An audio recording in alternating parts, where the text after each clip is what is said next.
Hello everybody, how are you doing? So I'm going to do a video. I'm in the same subject matter. So my earlier videos were about this word in regards to food. So a word I don't want to use right now. It's about shortages of food, and so I'm kind of speaking about the same thing.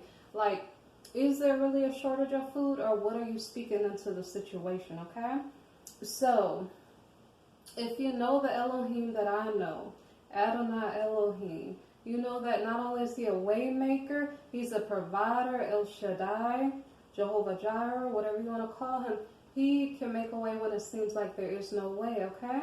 So I am reading in 2 Kings chapter 4, verses 38 to 44, okay? So the prophet Elisha had just basically revived the Shunammite woman's son, okay? And so anyway, basically he revived her son, which was an amazing feat in and of itself. And so basically he told the woman, come and get your son. So she basically picked up her son and went out. So Elisha returned to the city called Gilgal, okay? And so in Gilgal, there was a shortage of food in the land, okay? So basically, the sons of the prophets, so we know that Elisha is a prophet. Well, the sons of the prophets, so I don't know if those were his sons or other prophets' sons, were sitting before him. So Elisha had a servant. He said, let's make some food. So they decided to put on a pot and boil stew. So if you were born in the 80s or something like that, 90s, you might get my silly joke about, yeah, they boiled stew, but it was not stone soup, okay? So, so I don't even know if I'm allowed to make that little silly little joke. But anyway, okay. So basically, if you're out hanging out, you're hanging out, I don't know if they're in the wilderness or not, because they're out into the field. So somebody went out into the field to gather herbs, and they had found a wild vine, okay? And they had gathered it from it a lap full of wild gourds, okay? So they were making some type of stew. If there's a famine in the land, I don't know if these men ate meat or not. I do not know. It wasn't about burnt offerings or anything like that. So far they had herbs, gourds put in the pot. They made stew with it, okay? So it's like water in the pot, probably some type of salt, something in that pot, okay? The herbs made it taste like something. So in the midst of a shortage of food, you know, the Creator will make sure that there's food found, okay? So at least in these Bible stories, in your situation, if you don't have food, you need to pray and believe that whatever you need will be provided for you, okay? So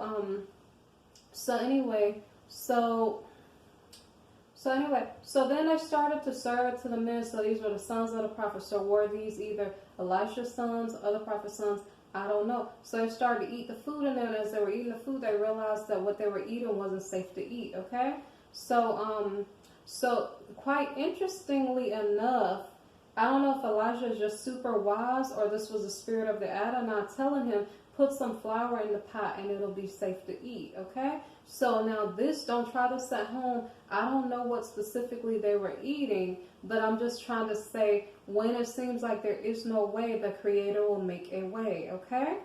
So even when you don't have food or resources, you need to say, dear Creator, I believe in you. I know you're all powerful. You're totally awesome and mighty. I need some, whatever it is that you need, and ask him, please have mercy on me, dear Creator. Can you please provide some, whatever it is that you need, and see if he will oblige you, okay?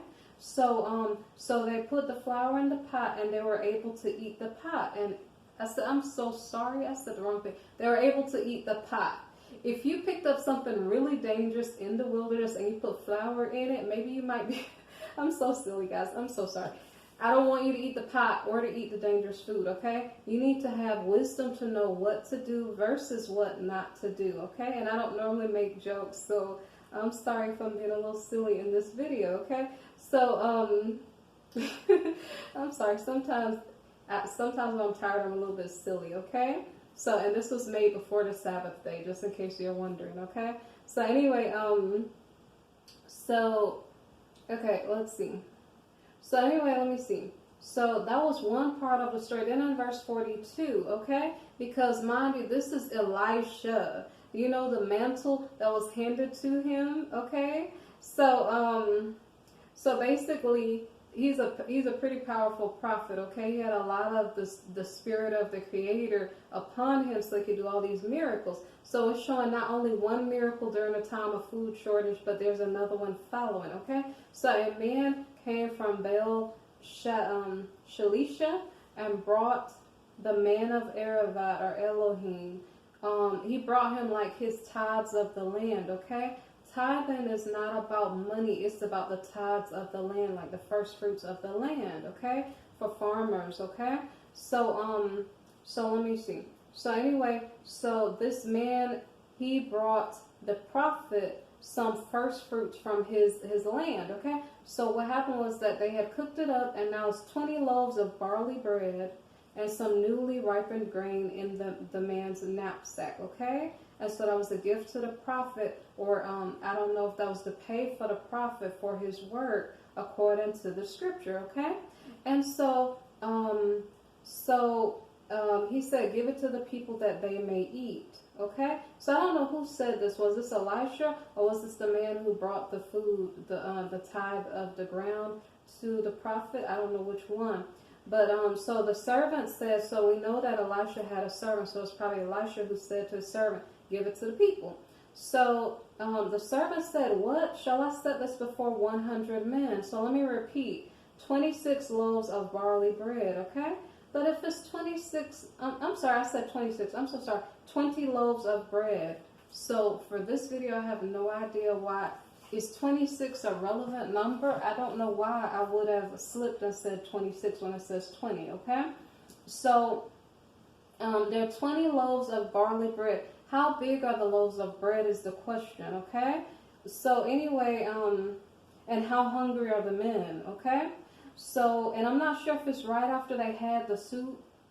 I'm not really sure, okay? So let's see. So his servant said, what shall I set this before 100 men? So then I have to ask, what were the men doing that day? Like I said, how hungry are they? So anyway, so it was set before 100 men. Now if there are 20 loaves and there are 100 men, we can divide that up a bit, you know. So anyway, Elisha said, give it to the people that they may eat, for thus says the Adonai, they shall eat and have some left over. So if you know how to do mathematics, you can kind of divide it up and say, I know if I slice this up 5 ways, each loaf I might be good. You know, I'm not sure if everybody's going to eat this type of bread. Maybe they might want extras. There's some grain in the bag. I don't know how they sorted that out. But, you know, they give us these stories so we can be baffled. But actually, when you look at the numbers, this one I can see how this could work. But it depends on how large the loaves of bread are, okay? So that's me using my logical brain, but these are stories of a prophet in the midst of a group of people with a need, okay? So in your situation, whatever your situation may be about, okay? If you are, say for instance, a righteous person, if you're in need, if you're a prayerful person, who knows what can happen between you, your Elohim, and your prayer, okay? Or the group of people among you. So even in a time of shortage, don't put it past the Creator that He cannot help you. He probably can help you, but you have to believe, okay? So anyway, I don't even know if that's basically my full story, is that how much do you believe? Even in a time of shortage, whether it's of money, whether it's of food, whether it's of resources, whatever the case may be, whether it's of friendship, of people who support you in your endeavors, whatever the case may be, our Creator is more than able to do what we need Him to do. But it's a matter of if we're meeting His expectations, and a matter of if our prayer is from our whole heart, okay? So I don't know how much more I need to say, because like I said, this was Elisha, so he had miracles going on all around him. That could mean that his belief was really, really great, or the mantle of power upon him was really, really great. A combination of the two, I don't know, okay? And maybe he was just a gifted, blessed person, I don't know. But just whenever you pray and you know you have a need, if this message speaks to your heart, read back 2 Kings 4, and it's like 38 to 44 if this message applies to something you feel like you're going through. and see if it will make a difference in your life, okay? To bring you blessings, resources, food, whatever the case may be, when you are in need, because our Creator cares about His people, okay? So it wasn't a very long message, but I hope it was, something that blessed your ears and that you appreciate hearing it. If you do appreciate, like, subscribe, share, okay? And comment, because this is not a live broadcast, okay? Thank you guys for listening. I really appreciate you listening, okay? Take care. Be blessed.